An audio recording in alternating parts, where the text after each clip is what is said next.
Hello everyone, welcome back to our channel and today we are back again with a new video. So in this video, I will show you how can you easily use Google Takeouts. So without any delay, let's get into it. For that, firstly head toward any one of the web browser. I'm using Google Chrome here and go to the official website of Google Takeout, which is takeout.google.com.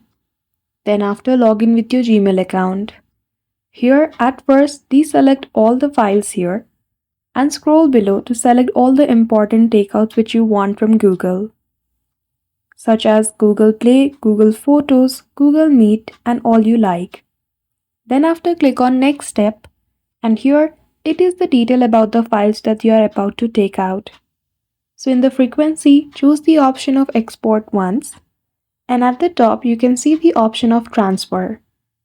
The suitable one is to get a link from your email, so click on that option. Scroll below to see the type of file and also the size.